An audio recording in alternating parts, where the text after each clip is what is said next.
సిద్దిపేట జిల్లా ఎర్రవల్లి ఫామ్ హౌస్లో మాజీ సీఎం కేసీఆర్తో హరీష్ రావు భేటీ అయ్యారు. 4 గంటల నుంచి ఇరువురి మధ్య చర్చలు కొనసాగుతున్నాయి.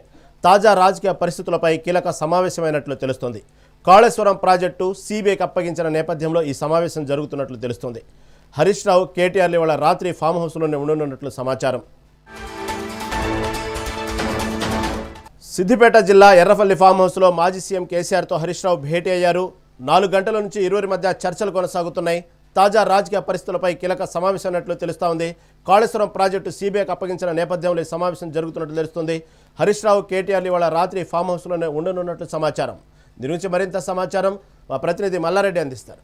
మల్లారెడ్డి, చెప్పండి. ఇప్పటికే 4 గంటల నుంచి ఇటు పక్క మాజీ సీఎం కేసీఆర్, హరీష్ రావు మధ్య 4 గంటల చర్చలు జరుగుతున్న నేపథ్యంలో ఏంటి తాజా రాజకీయ పరిస్థితులపైన గతంలో చేసినటువంటి ఏదైతే పార్టీలో నుంచి ఎమ్మెల్సీ కవితని సస్పెండ్ చేయడం, ఇవన్నీ కూడా చర్చకు దారితీసాయా?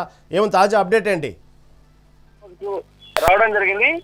ఎర్రవెల్లి ఫామ్ హౌస్ లో మాజీ సీఎం కేసీఆర్ తో పాటుగా ఇటు కేటీఆర్, హరీష్ రావు ముగ్గురు కూడా భేటీ అయ్యారు. ఈ భేటీలో కీలకమైన ఏదైతే కాంగ్రెస్ ప్రభుత్వం కాళేశ్వరం ప్రాజెక్టు సిబిఐ విచారణ కోసం ఆదేశించిందో దానిపై సిబిఐ విచారణ ఎలా ఎదుర్కొనాలి, ప్రాజెక్టు సిబిఐ విచారణ ఏ విధంగా ఎదుర్కొనాలి, ఇప్పుడు అవలంబించాల్సిన పద్ధతులు ఏంటి, ఈ విధంగా ప్రజల్లోకి కాళేశ్వరం ప్రాజెక్టు యొక్క ఆవశ్యకత, దానికి సంబంధించిన లాభం రాష్ట్రంలో తెలంగాణ ప్రజలకు లాభం జరిగిందా, నష్టం జరిగిందా అనే అంశాలను క్రియాశీలకంగా తీసుకెళ్లి ప్రేమలను ప్రజల దగ్గర చేసే విధంగా ఏ విధంగా తీసుకెళ్లిన దానిపై దిశానిర్దేశం చేస్తున్నటువంటి సమాచారం ఉంది.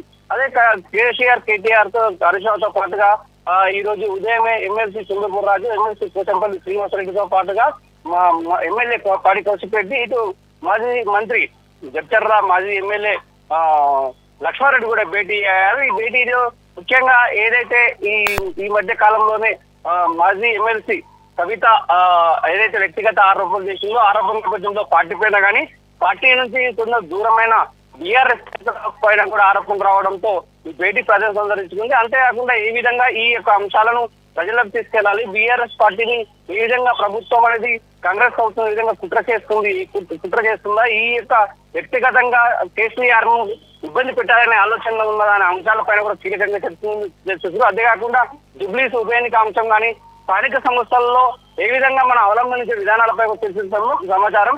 అంతేకాకుండా ఈ రోజు రాత్రి ఇక్కడే ఫామ్ హౌస్ లోనే ముగ్గురు నేతలు కూడా ఇక్కడే ఉన్నట్టు కూడా సమాచారం. ఏదైతే ఈ అంశాలపై చర్చించిన తర్వాత రేపు కీలకంగా నిర్ణయం తీసుకుని ప్రెస్ మీట్ పెట్టి ప్రజలకు వివరించే ప్రయత్నం చేస్తున్నారు. Right. Thank you for update Mallareddy.